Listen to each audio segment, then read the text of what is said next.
Hello, Fat Guys fans. Today we are going to check out the Bighorn 1500 degree infrared grill. So we're going to fry up some steaks on it. We're going to do a little bit of potatoes and some peppers and just check it all out. I've been watching some videos about this grill and I'm real excited to try it out today. So stay with us. Let's see how it does. Hello, Fat Guys fans. Corey here. Today we're trying out the 1500 degree infrared Bighorn grill. And I've been looking forward to this one because this is something that I think could be a really game changer for cooking steaks and all that stuff, because it's supposed to only take about 4 minutes to cook a good ribeye steak. So we're going to check it out today. I've got it heating up right now. As you can see, it's smoking a little bit. From the manufacturer, it says let it cook a little bit right when it first starts up because it's going to burn off all the factory oils and all that sort of stuff. So I'm going to let that go for about 15 minutes, and then I'm going to put on my potatoes right here. So let's see how we did all this first, and then we'll come back and start the grill up. Now, if you're like me, a good potato always makes steaks better.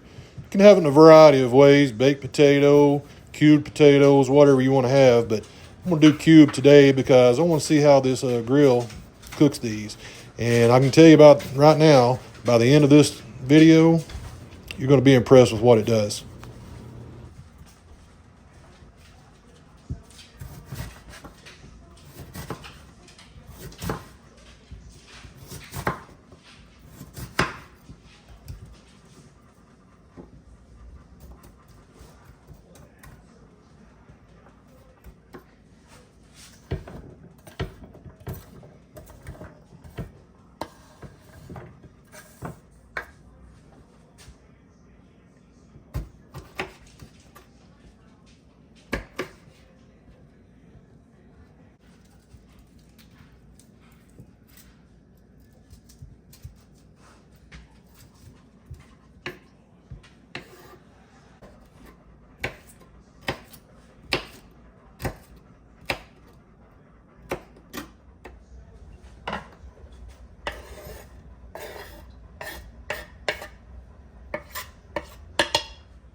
So after I've got everything chopped up and ready to go, got my peppers in there. Believe it or not, this is going to kind of make you laugh at me a little bit. I like putting the Fiesta Blend fajita seasoning on here. Don't laugh at me, just trust me. Try you a little bit, you'll want to try it again. All right, I got the oil on there now. Everything is coated and ready to go. Let's go put it on the grill.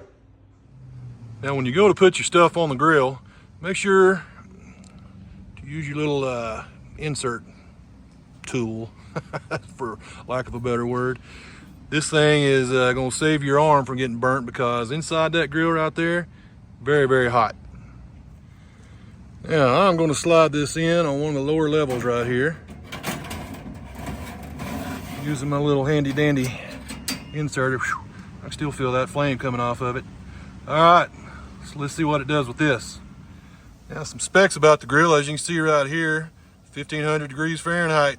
This thing will get hot.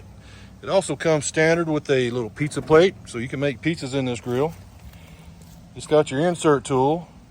It's got a front shield. You want to put this front shield on here, especially if you're working on wood or plastic, something like that, because it gets really hot.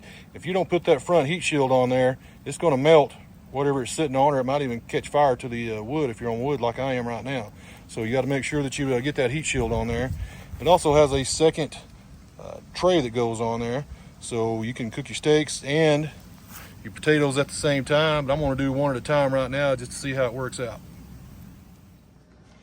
All right, while the potatoes are cooking, I'm going to get my steaks ready. I'm just using a little bit of chuck eye today, a little poor man's ribeye. And what I want to start off with, I'm going to put just a little bit of oil on them, a little olive oil. And the reason I want to do that is I want to be able to make a good crust on my steaks when I go to cook them. All right. I'm also just going to use salt and pepper on it. That seems to be the consensus that, you know, some of the other herbs and spices and stuff that people use on their steaks, it gets burned off in the high heat process. So I'm gonna get a little oil on here, probably a little too much right there, but that'll be all right. It'll be all right. So get that oil on there real good. Make sure you get the sides. All right, so now that I got my steaks coated with olive oil, get my hands cleaned off. I'll put my salt and pepper on.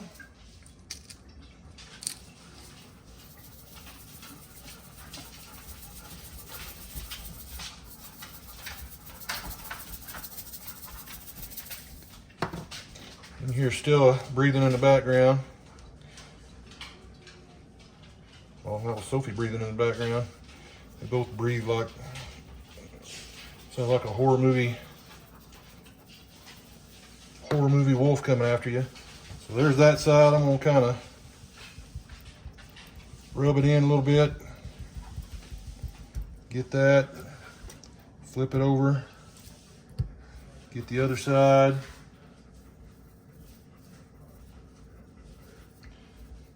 Now I did oil both sides of the steak, so hopefully that oil is going to make a good crust. We'll see.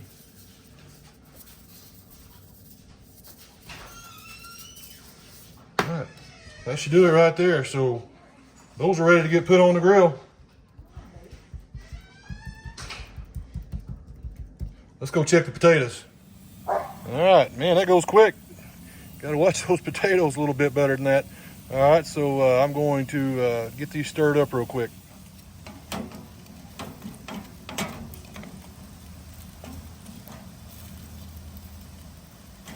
I can feel that heat right here.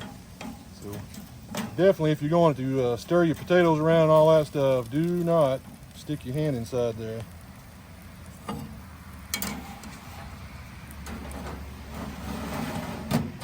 All right, I'm gonna add a little bit more oil to it. Not a lot, but a little bit.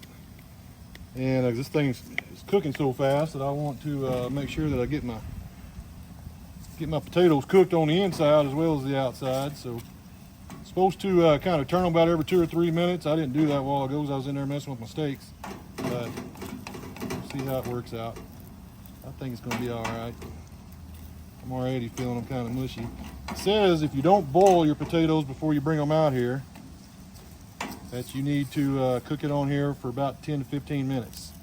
I'm not sure about 10 to 15 minutes, but at least 10 to 12 minutes probably. I wouldn't go to the 15-minute part. But there's that. Let's see how it looks here shortly. All right, let's do a little test, see how done these are.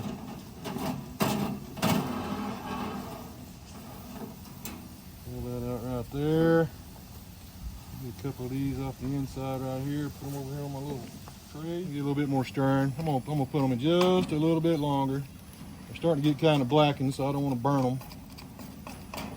Although I do like a little char on my potatoes. I don't want burned potatoes. Bear, we're trying to film a video, man. Oh, Bear. That's just how he rolls. All right, give that a couple more minutes and we'll take them off completely. All right, I'm gonna take these off. I'm gonna set them right over here on the little pizza brick. All right, now I'm gonna put this on the second from the top grate. Let it get on up there. Let's see how this works. There it is. It's supposed to be a fast sear. So you leave it on the top like that for 2 minutes. Then you take it down a notch or two, you flip it over, and you go for another 2 minutes down a couple of notches. Now you'll notice down here on the bottom, it's got this little angled drip tray. And what it does, it just lets the grease hit that tray and it rolls it off into the catcher tray right below it. All right, so that's 2 minutes. A little over 2 minutes. Pull this out. Oh, that's looking good. Look at that. Oh yeah, not bad. Not bad. Bear, get away from that. Bear trying to get him something to eat. All right, so that's what it looks like flipped. So now I am going to go back and I'm going to put it down a couple of notches. Crooked. There we go, now we're straight. We're right there with it. I'll leave that going for another 2.5 minutes and we'll pull it off and we'll cut it open. We'll see how it looks. So far, so good. All right, time to take them off. Let's see how it turned out. Oh yeah, that's looking good. All right, that's looking really good. So let's take them inside. We'll cut them open, see what they look like on the inside. All right, so let's check out how the steaks turned out.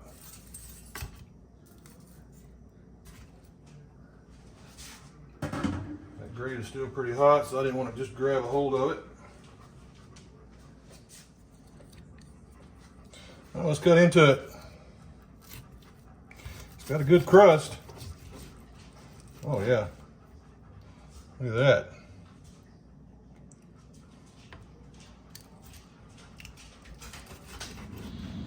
All right, so first trip through, a little pink. So if you like yours really rare, then that's what you want with it right there. I'm going to put it back on just a little bit and probably another couple of minutes and see how that turns out. I like mine more medium.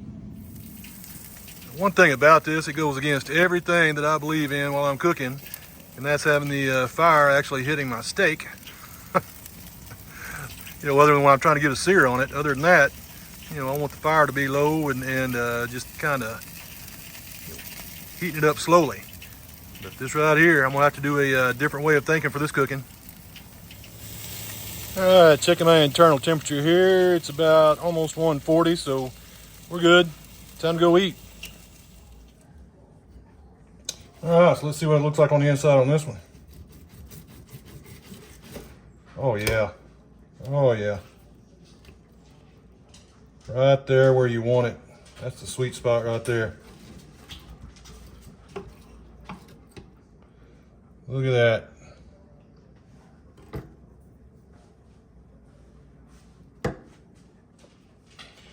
Here you go. My lighting wasn't so great right here, so I got something to light it up with. There you go. That's looking good, folks. That is looking good. Here's your other piece. Nice. That's about as well as you can cook a steak right there if you're wanting it kind of medium to medium rare.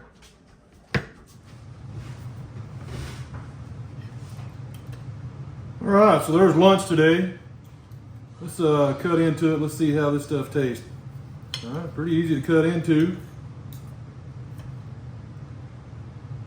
Nice color.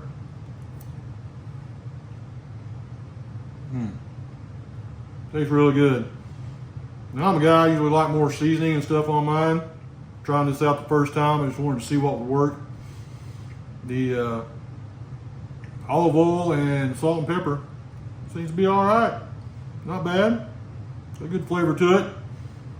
I'm gonna try some different stuff as I go along with it. All right, now the potatoes. Potatoes are pretty good. I charred them a little bit too much. They're not bad. That'll just come with time, you know, figuring out the grill a little bit better and all that stuff. One thing I probably did also, when I added that second little bit of oil, I probably should just left it like it was. It didn't need any more oil. Still good though. Tastes really good. A little salt and pepper on those also. Got the, actually got the fajita seasoning and the garlic on those. Good stuff, I'm telling you. If you haven't ever tried the Fiesta brand fajita seasoning on stuff like this, it's really good. Try it on your fajitas also, really good.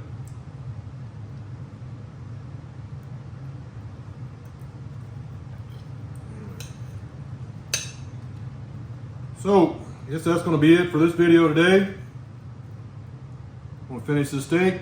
It's Saturday, I'm going to go watch some college football, Roll Tide, and we'll see you next time. Get out and explore.